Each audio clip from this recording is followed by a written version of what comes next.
സകലത്തിൻ്റെയും സൃഷ്ടാവും പിതാവുമായ ദൈവത്തിൻ്റെയും കർത്താവായ യേശു ക്രിസ്തുവിൻ്റെയും നാമത്തിൽ ഏവർക്കും സ്നേഹവന്ദനം.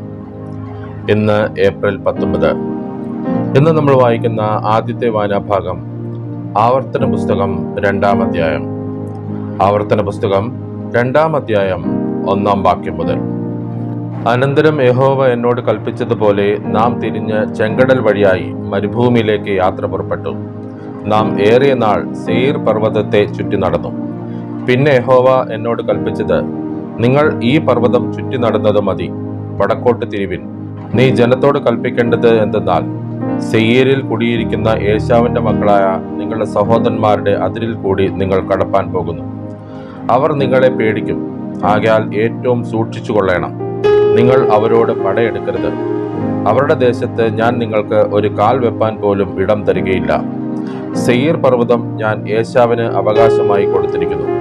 നിങ്ങൾ അവരോട് ആഹാരം വിലയ്ക്ക് വാങ്ങി കഴിക്കണം, വെള്ളവും വിലയ്ക്ക് വാങ്ങി കുടിക്കണം. നിന്റെ ദൈവമായ യഹോവ നിന്റെ കൈകളുടെ സകല പ്രവൃത്തിയിലും നിന്നെ അനുഗ്രഹിച്ചിരിക്കുന്നു. ഈ മഹാമരുഭൂമിയിൽ നീ സഞ്ചരിക്കുന്നത് അവർ അറിഞ്ഞിരിക്കുന്നു. ഈ 40 സംവത്സരം നിന്റെ ദൈവമായ യഹോവ നിന്നോടുകൂടി ഇരുന്നു. നിനക്ക് യാതൊന്നിനും ഒട്ടുവന്നിട്ടില്ല.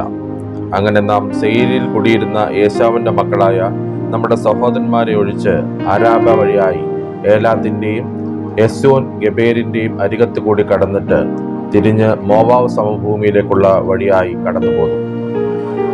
അപ്പോൾ യഹോവ എന്നോട് കൽപ്പിച്ചത്, മോവാബിനെ ഞെരുക്കരുത്, അവരോട് പടയെടുക്കുകയും അരുത്. ഞാൻ അവരുടെ ദേശത്ത് നിനക്ക് ഒരു അവകാശം തരികയില്ല. ദേശത്തെ ഞാൻ ലോത്തിന്റെ മക്കൾക്ക് അവകാശമായി കൊടുത്തിരിക്കുന്നു. വലുപ്പവും പെരുപ്പവും അനാക്കിനെ പോലെ പൊക്കവുമുള്ള ജാതിയായ ഏമ്യർ പണ്ട് അവിടെ ഉണ്ടായിരുന്നു. ഇവരെ അനാക്കിനെ പോലെ മല്ലന്മാർ എന്ന് വിചാരിച്ചു വരുന്നു. മോവാബിനോ അവർക്ക് ഏമ്യർ എന്ന് പേർ പറയുന്നു. ഹോര്യരും പണ്ട് സെയീരിൽ പാർത്തിരുന്നു. എന്നാൽ ഏശാവിന്റെ മക്കൾ അവരെ തങ്ങളുടെ മുമ്പിൽ നിന്ന് നീക്കിക്കളയുകയും സംഹരിക്കുകയും അവർക്ക് പകരം കുടിപ്പാർക്കുകയും ചെയ്തു. ഇസ്രായേലിന് യഹോവ കൊടുത്ത അവകാശ ദേശത്ത് അവർ ചെയ്തതുപോലെ തന്നെ ഇപ്പോൾ എഴുന്നേറ്റ് സേരദ് തോട് കടപ്പിൻ എന്ന് കൽപ്പിച്ചതുപോലെ നാം സേരദ് തോട് കടന്നു. നാം കാദേശ് ബർന്നയിൽ നിന്ന് പുറപ്പെട്ടത് മുതൽ സേരദ് തോട് കടക്കും വരെയുള്ള കാലം 38 സംവത്സരമായിരുന്നു. അതിനിടയിൽ യോദ്ധാക്കളായിരുന്ന തലമുറയൊക്കെയും യഹോവ അവരോട് സത്യം ചെയ്തതുപോലെ പാളയത്തിൽ നിന്ന് പൊടിഞ്ഞുപോയി. അവർ ഒടിഞ്ഞു തീരും വരെ യഹോവയുടെ കൈ അവരെ പാളയത്തിൽ നിന്ന് നശിപ്പിപ്പാൻ തക്കവണ്ണം അവർക്ക് വിരോധമായിരുന്നു. ഇങ്ങനെ യോദ്ധാക്കളൊക്കെയും ജനത്തിന്റെ ഇടയിൽ നിന്ന് മരിച്ച് ഒടുങ്ങിയ ശേഷം യഹോവ എന്നോട് കൽപ്പിച്ചത്, നീ ഇന്ന് എന്ന മോവാബ് ദേശത്ത് കൂടി കടപ്പാൻ പോകുന്നു. അമ്മോന്യരോട് അടുത്ത് ചെല്ലുമ്പോൾ അവരെ ഞെരുക്കരുത്, അവരോട് പടയെടുക്കുകയും വരുത്. ഞാൻ അമ്മോന്യരുടെ ദേശത്ത് നിനക്ക് അവകാശം തരികയില്ല. അത് ഞാൻ ലോത്തിന്റെ മക്കൾക്ക് അവകാശമായി കൊടുത്തിരിക്കുന്നു. അതും മല്ലന്മാരുടെ ദേശമെന്ന് വിചാരിച്ചു വരുന്നു. മല്ലന്മാർ പണ്ട് അവിടെ പാർത്തിരുന്നു. അമ്മോന്യർ അവരെ സംസുമ്യർ എന്ന് പറയുന്നു. അവർ വലിപ്പവും പെരുപ്പവും അനാക്കിനെ പോലെ പൊക്കവുമുള്ള ജാതിയായിരുന്നു. എങ്കിലും യഹോവ അവരെ അവരുടെ മുമ്പിൽ നിന്ന് നശിപ്പിച്ചു. ഇങ്ങനെ അവർ അവരുടെ ദേശം കൈവശമാക്കി അവരുടെ സ്ഥലത്ത് കുടിപ്പാർത്തു. അവൻ സെയീരിൽ പാർക്കുന്ന ഏശാവിന്റെ മക്കൾക്ക് വേണ്ടി ചെയ്തതുപോലെ തന്നെ അവൻ ഹോര്യരെ അവരുടെ മുമ്പിൽ നിന്ന് നശിപ്പിച്ചിട്ട് അവർ അവരുടെ ദേശം കൈവശമാക്കി അവരുടെ സ്ഥലത്ത് ഇന്നുവരെയും പാർക്കുന്നു. കഫ്തോരിൽ നിന്ന് വന്ന കഫ്തോര്യരും ഗസ വരെയുള്ള ഊരുകളിൽ പാർത്തിരുന്ന അവ്യരെ നശിപ്പിച്ച് അവരുടെ സ്ഥലത്ത് കുടിപ്പാർത്തു. നിങ്ങൾ എഴുന്നേറ്റ് യാത്ര പുറപ്പെട്ട് അർന്നോൻ താഴ്വര കടപ്പിൻ.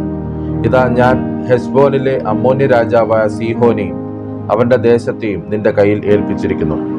അവനോട് പടവെട്ടി അത് കൈവശമാക്കുവാൻ തുടങ്ങുക. നിന്നെയുള്ള പേടിയും ഭീതിയും ആകാശത്തിന് കീഴങ്ങുമുള്ള ജാതികളുടെ മേൽ വരുത്തുവാൻ ഞാൻ ഇന്ന് തന്നെ തുടങ്ങും. അവർ നിന്റെ ശ്രുതി കേട്ട് നിന്റെ നിമിത്തം വിറയ്ക്കുകയും നടുങ്ങുകയും ചെയ്യും. പിന്നെ ഞാൻ കെദോമോത്ത് മരുഭൂമിയിൽ നിന്ന് ഹെസ്ബോനിലെ രാജാവായ സീഹോന്റെ അടുക്കൽ സമാധാന വാക്കുകളോടുകൂടെ ദൂതന്മാരെ അയച്ചു. ഞാൻ നിന്റെ ദേശത്തു കൂടി കടന്നു പോകുവാൻ അനുവദിക്കണമേ. ഞാൻ ഇടത്തോട്ടോ വലത്തോട്ടോ മാറാതെ പെരുവഴിയിൽ കൂടി മാത്രം നടക്കും. സെയീരിൽ പാർക്കുന്ന ഏശാവിന്റെ മക്കളും ആരിൽ പാർക്കുന്ന മോവാബരും എനിക്ക് തന്നതുപോലെ നീ വിലക്ക് തരുന്ന ആഹാരം ഞാൻ കഴിക്കുകയും വിലക്ക് തരുന്ന വെള്ളം കുടിക്കുകയും ചെയ്തുകൊള്ളാം. യോർദാൻ കടന്ന് ഞങ്ങളുടെ ദൈവമായ യഹോവ ഞങ്ങൾക്ക് തരുന്ന ദേശത്ത് എത്തുവോളം കാൽനടയായി പോകുവാൻ മാത്രം അനുവദിക്കണം എന്ന് പറയിച്ചു. എന്നാൽ നാം തന്റെ ദേശത്തു കൂടി കടന്നു പോകുവാൻ ഹെശ്ബോനിലെ രാജാവായ സീഹോൻ സമ്മതിച്ചില്ല. ഇന്ന് കാണുന്നത് പോലെ നിന്റെ ദൈവമായ യഹോവ അവനെ നിന്റെ കയ്യിൽ ഏൽപ്പിക്കേണ്ടതിന് അവന്റെ മനസ്സ് കടുപ്പിച്ച് അവന്റെ ഹൃദയം കഠിനമാക്കി. യഹോവ എന്നോട്, ഞാൻ സീഹോനെയും അവന്റെ ദേശത്തെയും നിന്റെ കയ്യിൽ ഏൽപ്പിച്ചിരിക്കുന്നു. അവന്റെ ദേശം കൈവശമാക്കേണ്ടതിന് അത് അടക്കുവാൻ തുടങ്ങുക എന്ന് കൽപ്പിച്ചു. അങ്ങനെ സീഹോനും അവന്റെ സർവ്വജനവും നമ്മുടെ നേരെ പുറപ്പെട്ടു വന്ന് യാഹാസിൽ വെച്ച് പടയേറ്റു. നമ്മുടെ ദൈവമായ യഹോവ അവനെ നമ്മുടെ കയ്യിൽ ഏൽപ്പിച്ചു. നാം അവനെയും അവന്റെ പുത്രന്മാരെയും അവന്റെ സർവ്വജനത്തെയും സംഹരിച്ചു. അക്കാലത്ത് നാം അവന്റെ എല്ലാ പട്ടണങ്ങളും പിടിച്ച് പട്ടണം തോറും പുരുഷന്മാരെയും സ്ത്രീകളെയും കുഞ്ഞുങ്ങളെയും ഉന്മൂലനാശം ചെയ്തു. ഒരുത്തനെയും ശേഷിപ്പിച്ചില്ല. നാൽക്കാലികളെയും നാം പിടിച്ച പട്ടണങ്ങളിലെ കൊള്ളയും മാത്രം നാം നമുക്കായിട്ട് എടുത്തു. അർന്നോൻ താഴ്വരയുടെ അറ്റത്തുള്ള ആരോവേരും താഴ്വരയിലെ പട്ടണവും മുതൽ ഗിലെയാദ് വരെ നമ്മുടെ കൈക്ക് എത്താതെ ഒരു പട്ടണവും ഉണ്ടായിരുന്നില്ല. നമ്മുടെ ദൈവമായ യഹോവ സകലവും നമ്മുടെ കയ്യിൽ ഏൽപ്പിച്ചു. അമ്മോന്യരുടെ ദേശവും യബോക് നദിയുടെ ഒരു വശമൊക്കെയും മലനാട്ടിലെ പട്ടണങ്ങളും നമ്മുടെ ദൈവമായ യഹോവ നമ്മോട് വിലക്കിയ ഇടങ്ങളും മാത്രം നീ ആക്രമിച്ചില്ല. ഇന്നും നമ്മൾ വായിക്കുന്ന രണ്ടാമത്തെ വായനാഭാഗം സദൃശ്യവാക്യങ്ങൾ 29-ാം അധ്യായം. സദൃശ്യവാക്യങ്ങൾ 29-ാം അധ്യായം 1-ാം വാക്യം മുതൽ.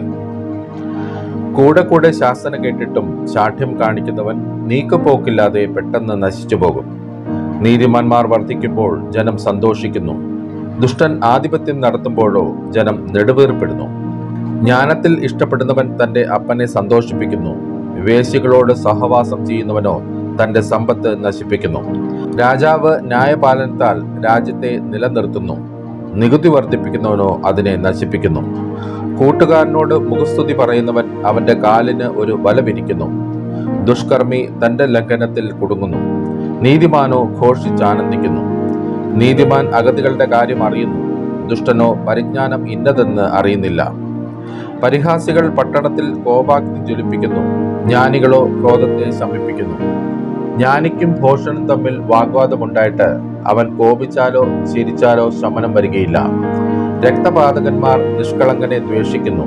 നേരുള്ളവരോ അവന്റെ പ്രാണരക്ഷ അന്വേഷിക്കുന്നു. മൂഢൻ തന്റെ കോപത്തെ മുഴുവനും വെളിപ്പെടുത്തുന്നു. ജ്ഞാനിയോ അതിനെ അടക്കി ശമിപ്പിക്കുന്നു.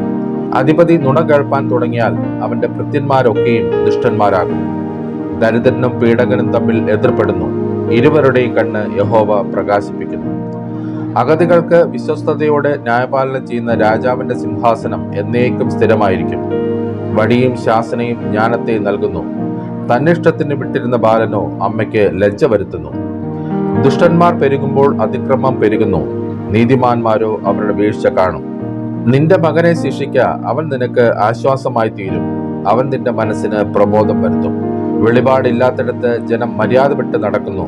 ന്യായപ്രമാണം കാത്തുകൊള്ളുന്നവനോ ഭാഗ്യവാൻ. ദാസനെ കുടീകരിപ്പാൻ വാക്ക് മാത്രം പോരാ, അവൻ അത് ഗ്രഹിച്ചാലും കൂട്ടാക്കുകയില്ലല്ലോ. വാക്കിൽ ബദ്ധപ്പാടുള്ള മനുഷ്യനെ നീ കാണുന്നുവോ? അവനേക്കാൾ മൂഢനെ കുറിച്ച് അധികം പ്രത്യാശയുണ്ട്. ദാസനെ ബാല്യം മുതൽ ലാളിച്ച് വളർത്തുന്നവനോട് അവൻ ഒടുക്കം ദുശാഠ്യം കാണിക്കും. കോപമുള്ളവൻ വഴക്കുണ്ടാക്കുന്നു. ക്രോധമുള്ളവൻ അതിക്രമം വർദ്ധിപ്പിക്കുന്നു. മനുഷ്യന്റെ ഗർവം അവനെ താഴ്ത്തിക്കളയും. മനോവിനയമുള്ളവനോ മാനം പ്രാപിക്കും.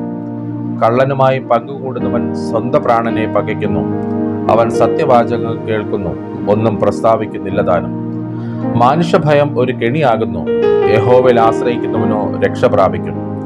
അനേകർ അധിപതിയുടെ മുഖപ്രസാദം അന്വേഷിക്കുന്നു. മനുഷ്യന്റെ ന്യായവിധിയോ യഹോവയാൽ വരുന്നു. നീതികെട്ടവൻ നീതിമാന്മാർക്ക് വെറുപ്പ്, സന്മാർഗി ദുഷ്ടന്മാർക്കും വെറുപ്പ്. ഇന്ന് നമ്മൾ വായിക്കുന്ന മൂന്നാമത്തെ വായനാഭാഗം യോഹന്നാൻ എഴുതിയ സുവിശേഷം 12-ാം അധ്യായം. യോഹന്നാൻ എഴുതിയ സുവിശേഷം 12-ാം അധ്യായം 1-ാം വാക്യം മുതൽ. യേശു മരിച്ചവരിൽ നിന്ന് ഉയർപ്പിച്ച ലാസർ പാർത്ത ബഥാനിയയിലേക്ക് യേശു പെസഹയ്ക്ക് 6 ദിവസം മുമ്പേ വന്നു. അവിടെ അവർ അവന് ഒരു അത്താഴം ഒരുക്കി. മാർത്ത ശുശ്രൂഷ ചെയ്തു. ലാസറോ അവനോടുകൂടെ പന്തിയിൽ ഇരുന്നവരിൽ ഒരുവനായിരുന്നു. അപ്പോൾ മറിയ വിലയേറിയ സ്വച്ഛജടമാംസി തൈലം ഒരു റാത്തലെടുത്ത് യേശുവിന്റെ കാൽ പൂശി തന്റെ തലമുടി കൊണ്ട് കാൽ തുവർത്തി. തൈലത്തിന്റെ സൗരഭ്യം കൊണ്ട് വീട് നിറഞ്ഞു. എന്നാൽ അവന്റെ ശിഷ്യന്മാരിൽ ഒരുത്തനായി അവനെ കാണിച്ചു കൊടുക്കാനുള്ള യൂദാ ഇസ്കര്യോത്താവ്, ഈ തൈലം 300 വെള്ളിക്കാശിന് വിറ്റ് ദരിദ്രന്മാർക്ക് കൊടുക്കാഞ്ഞത് എന്ത് എന്ന് പറഞ്ഞു. ഇത് ദരിദ്രന്മാരെ കുറിച്ച് വിചാരമുണ്ടായിട്ടല്ല, അവൻ കള്ളനാകൊണ്ടും പണസഞ്ചി തന്റെ പക്കലാകയാൽ അതിലിട്ടത് എടുത്തു വന്നതുകൊണ്ടും അത്രേ പറഞ്ഞത്. യേശുവോ, അവളെ വിടുക, എന്റെ ശവസംസ്കാര ദിവസത്തിനായി അവൾ ഇത് സൂക്ഷിച്ചു എന്നിരിക്കട്ടെ. ദരിദ്രന്മാർ നിങ്ങൾക്ക് എല്ലായ്പ്പോഴും അടുക്കെയുണ്ടല്ലോ, ഞാൻ എല്ലായ്പ്പോഴും അടുക്കെ ഇല്ലതാനും എന്ന് പറഞ്ഞു. അവൻ അവിടെ ഉണ്ടെന്ന് അറിഞ്ഞിട്ട് യഹൂദന്മാരുടെ ഒരു വലിയ പുരുഷാരം യേശുവിന്റെ നിമിത്തം മാത്രമല്ല, അവൻ മരിച്ചവരിൽ നിന്ന് ഉയർപ്പിച്ച ലാസറെ കാണുവാനായിട്ടും കൂടെ വന്നു. അവന് ഹേതുവായി അനേകം യഹൂദന്മാർ ചെന്ന് യേശുവിൽ വിശ്വസിക്കിയാൽ ലാസറെയും കൊല്ലേണം എന്ന് മഹാപുരോഹിതന്മാർ ആലോചിച്ചു. പിറ്റേന്ന് പെരുന്നാൾക്ക് വന്നൊരു വലിയ പുരുഷാരം യേശു യെരുശലേമിലേക്ക് വരുന്നു എന്ന് കേട്ടിട്ട് ഈത്തപ്പനയുടെ കുരുത്തോല എടുത്തും കൊണ്ട് അവനെ എതിരേൽപ്പാൻ ചെന്നു. ഹോസന്ന, ഇസ്രായേലിന്റെ രാജാവായി കർത്താവിന്റെ നാമത്തിൽ വരുന്നവൻ വാഴ്ത്തപ്പെട്ടവൻ എന്ന് ആർത്തു. യേശു ഒരു ചെറിയ കഴുതയെ കണ്ടിട്ട് അതിന്മേൽ കയറി, സിയോൻ പുത്രി, ഭയപ്പെടേണ്ട, ഇതാ നിന്റെ രാജാവ് കഴുതക്കുട്ടിപ്പുറത്ത് കയറി വരുന്നു എന്ന് എഴുതിയിരിക്കുന്നത് പോലെ തന്നെ. ഇത് അവന്റെ ശിഷ്യന്മാർ ആദിയിൽ ഗ്രഹിച്ചില്ല. യേശുവിന് തേജസ്കരണം വന്ന ശേഷം അവനെക്കുറിച്ച് ഇങ്ങനെ എഴുതിയിരിക്കുന്നു എന്നും തങ്ങൾ അവനെ ഇങ്ങനെ ചെയ്തുവെന്നും അവർക്ക് ഓർമ്മ വന്നു. അവൻ ലാസറെ കല്ലറയിൽ നിന്ന് വിളിച്ച് മരിച്ചവരിൽ നിന്ന് ഉയർത്തെഴുന്നേൽപ്പിച്ചപ്പോൾ അവനോടുകൂടി ഉണ്ടായിരുന്ന പുരുഷാരം സാക്ഷ്യം പറഞ്ഞു. അവൻ ഈ അടയാളം ചെയ്ത പ്രകാരം പുരുഷാരം കേട്ടിട്ട് അവനെ എതിരേറ്റ് ചെന്നു. ആകയാൽ പരീശന്മാർ തമ്മിൽ നമുക്ക് ഒന്നും സാധിക്കുന്നില്ലല്ലോ, ലോകം അവന്റെ പിന്നാലെ ആയിപ്പോയി എന്ന് പറഞ്ഞു. പെരുന്നാളിൽ നമസ്കരിപ്പാൻ വന്നവരിൽ ചില യവനന്മാർ ഉണ്ടായിരുന്നു. ഇവർ ഗലീലയിലെ ബെത്സയിദക്കാരനായ ഫിലിപ്പോസിന്റെ അടുക്കൽ ചെന്ന് അവനോട്, യജമാനനെ, ഞങ്ങൾക്ക് യേശുവിനെ കാണുവാൻ താല്പര്യമുണ്ട് എന്ന് അപേക്ഷിച്ചു. ഫിലിപ്പോസ് ചെന്ന് അന്ത്രയോസിനോട് പറഞ്ഞു. അന്ത്രയാസും ഫിലിപ്പോസും കൂടെ ചെന്ന് യേശുവിനോട് പറഞ്ഞു. യേശു അവരോട് ഉത്തരം പറഞ്ഞത്, മനുഷ്യപുത്രൻ തേജസ്കരിക്കപ്പെടുവാനുള്ള നാഴിക വന്നിരിക്കുന്നു. ആമേൻ ആമേൻ, ഞാൻ നിങ്ങളോട് പറയുന്നു, ഗോതമ്പ് മണി നിലത്ത് വീണ് ചാകുന്നില്ല എങ്കിൽ അത് തനിയെ ഇരിക്കും, ചത്തുവെങ്കിലോ വളരെ വിളവുണ്ടാകും. തന്റെ ജീവനെ സ്നേഹിക്കുന്നവൻ അതിനെ കളയും. ഇഹലോകത്തിൽ തന്റെ ജീവനെ പകയ്ക്കുന്നവൻ അതിനെ നിത്യജീവനായി സൂക്ഷിക്കും. എനിക്ക് ശുശ്രൂഷ ചെയ്യുന്നവൻ എന്നെ അനുഗമിക്കട്ടെ. ഞാൻ ഇരിക്കുന്നിടത്ത് എൻ്റെ ശുശ്രൂഷക്കാരനും ഇരിക്കും. എനിക്ക് ശുശ്രൂഷ ചെയ്യുന്നവനെ പിതാവ് മാനിക്കും. ഇപ്പോൾ എൻ്റെ ഉള്ളം കലങ്ങിയിരിക്കുന്നു. ഞാൻ എന്തു പറയണ്ടു? പിതാവേ, ഈ നാഴികയിൽ നിന്ന് എന്നെ രക്ഷിക്കണമേ. എങ്കിലും ഇത് നിമിത്തം ഞാൻ ഈ നാഴികയിലേക്ക് വന്നിരിക്കുന്നു. പിതാവേ, നിന്റെ നാമത്തെ മഹത്വപ്പെടുത്തണമേ. അപ്പോൾ സ്വർഗത്തിൽ നിന്ന്, ഞാൻ മഹത്വപ്പെടുത്തിയിരിക്കുന്നു, ഇനിയും മഹത്വപ്പെടുത്തും എന്നൊരു ശബ്ദമുണ്ടായി. ഇത് കേട്ടിട്ട് അരികെ നിൽക്കുന്ന പുരുഷാരം, ഇടിയുണ്ടായി എന്ന് പറഞ്ഞു. മറ്റു ചിലർ, ഒരു ദൈവദൂതൻ അവനോട് സംസാരിച്ചു എന്ന് പറഞ്ഞു. അതിന് യേശു, ഈ ശബ്ദം എന്റെ നിമിത്തമല്ല, നിങ്ങളുടെ നിമിത്തം അത്രേ ഉണ്ടായത്. ഇപ്പോൾ ഈ ലോകത്തിന്റെ ന്യായവതിയാകുന്നു. ഇപ്പോൾ ഈ ലോകത്തിന്റെ പ്രഭുവിനെ പുറത്ത് തള്ളിക്കളയും. ഞാനോ ഭൂമിയിൽ നിന്ന് ഉയർത്തപ്പെട്ടാൽ എല്ലാവരെയും എങ്കിലേക്ക് ആകർഷിക്കും എന്ന് ഉത്തരം പറഞ്ഞു. ഇത് താൻ മരിപ്പാനുള്ള മരണവിധം സൂചിപ്പിച്ച് പറഞ്ഞതത്രേ. പുരുഷാരം അവനോട്, ക്രിസ്തു എന്നേക്കും ഇരിക്കും എന്ന് ഞങ്ങൾ ന്യായപ്രമാണത്തിൽ വായിച്ചു കേട്ടിരിക്കുന്നു. പിന്നെ മനുഷ്യപുത്രൻ ഉയർത്തപ്പെടേണ്ടതെന്ന് നീ പറയുന്നത് എങ്ങനെ? ഈ മനുഷ്യപുത്രൻ ആർ എന്ന് ചോദിച്ചു. അതിന് യേശു അവരോട്, ഇനി കുറെ കാലം മാത്രം വെളിച്ചം നിങ്ങളോടുകൂടെ ഇരിക്കും. ഇരുൾ നിങ്ങളെ പിടിക്കാതിരിപ്പാൻ നിങ്ങൾക്ക് വെളിച്ചം ഉള്ളിടത്തോളം നടന്നുകൊള്ളുവിൻ. ഇരുളിൽ നടക്കുന്നവൻ താൻ എവിടെ പോകുന്നു എന്ന് അറിയുന്നില്ലല്ലോ. നിങ്ങൾ വെളിച്ചത്തിന്റെ മക്കളാകേണ്ടതിന് വെളിച്ചമുള്ളിടത്തോളം വെളിച്ചത്തിൽ വിശ്വസിപ്പിൻ എന്ന് പറഞ്ഞു. ഇത് സംസാരിച്ചിട്ട് യേശു വാങ്ങിപ്പോയി അവരെ വിട്ടുമറഞ്ഞു. അവർ കാണുകെ അവൻ ഇത്ര വളരെ അടയാളങ്ങളെ ചെയ്തിട്ടും അവർ അവനിൽ വിശ്വസിച്ചില്ല. കർത്താവെ, ഞങ്ങൾ കേൾപ്പിച്ചത് ആർ വിശ്വസിച്ചിരിക്കുന്നു? കർത്താവിന്റെ ഭുജം ആർക്ക് വെളിപ്പെട്ടിരിക്കുന്നു എന്ന് യെശയ്യാ പ്രവാചകൻ പറഞ്ഞ വചനം നിവൃത്തിയാവാൻ ഇടവന്നു. അവർക്ക് വിശ്വസിപ്പാൻ കഴിഞ്ഞില്ല. അതിന്റെ കാരണം യെശയ്യാവ് വേറെ ഒരിടത്ത് പറയുന്നത്, അവർ കണ്ണുകൊണ്ട് കാണുകയോ ഹൃദയം കൊണ്ട് ഗ്രഹിക്കുകയോ മനം തിരികെയോ താൻ അവരെ സൗഖ്യമാക്കുകയോ ചെയ്യാതിരിക്കേണ്ടതിന് അവരുടെ കണ്ണ് അവൻ കുരുടാക്കി ഹൃദയം തടിപ്പിച്ചിരിക്കുന്നു. യെശയ്യാവ് അവന്റെ തേജസ് കണ്ട് അവനെക്കുറിച്ച് സംസാരിച്ചത് കൊണ്ടാകുന്നു ഇത് പറഞ്ഞത്. എന്നിട്ടും പ്രമാണികളിൽ തന്നെയും അനേകർ അവനിൽ വിശ്വസിച്ച് പള്ളിഭ്രഷ്ടർ ആകാതിരിപ്പാൻ പരീശന്മാർ നിമിത്തം ഏറ്റു പറഞ്ഞില്ല താനും. അവർ ദൈവത്താലുള്ള മാനത്തേക്കാൾ മനുഷ്യരാലുള്ള മാനത്തെ അധികം സ്നേഹിച്ചു. യേശു വിളിച്ചു പറഞ്ഞത്, എന്നിൽ വിശ്വസിക്കുന്നവൻ എന്നിലല്ല, എന്നെ അയച്ചവനിൽ അത്രേ വിശ്വസിക്കുന്നു. എന്നെ കാണുന്നവൻ എന്നെ അയച്ചവനെ കാണുന്നു. എന്നിൽ വിശ്വസിക്കുന്നവനാരും ഇരുളിൽ വസിക്കാതിരിപ്പാൻ ഞാൻ വെളിച്ചമായി ലോകത്തിൽ വന്നിരിക്കുന്നു. എന്റെ വചനം കേട്ട് പ്രമാണിക്കാത്തവനെ ഞാൻ വിധിക്കുന്നില്ല. ലോകത്തെ വിധിപ്പാനല്ല, ലോകത്തെ രക്ഷിപ്പാനത്രേ ഞാൻ വന്നിരിക്കുന്നത്. എന്റെ വചനം കൈക്കൊള്ളാതെ എന്നെ തള്ളിക്കളയുന്നവനെ ന്യായം വിധിക്കുന്നവനുണ്ട്. ഞാൻ സംസാരിച്ച വചനം തന്നെ ഒടുക്കത്തെ നാളിൽ അവനെ ന്യായം വിധിക്കും. ഞാൻ സ്വയമായി സംസാരിച്ചിട്ടില്ല, എന്നെ അയച്ച പിതാവ് തന്നെ ഞാൻ ഇന്നത് പറയണമെന്നും ഇന്നത് സംസാരിക്കണമെന്നും കൽപ്പന തന്നിരിക്കുന്നു. അവന്റെ കൽപ്പന നിത്യജീവൻ എന്ന് ഞാൻ അറിയുന്നു. ആകയാൽ ഞാൻ സംസാരിക്കുന്നത് പിതാവ് എന്നോട് അരുളി ചെയ്തതുപോലെ തന്നെ സംസാരിക്കുന്നു. ഇന്ന് നമ്മൾ വായിച്ചു കേട്ട ഈ വേദഭാഗങ്ങളാൽ പിതാവായ ദൈവത്തിൽ നിന്നും കർത്താവായ ക്രിസ്തുയേശുവിൽ നിന്നും ഏവർക്കും കൃപയും കനിവും സമാധാനവും ഉണ്ടാകട്ടെ. ആമേൻ.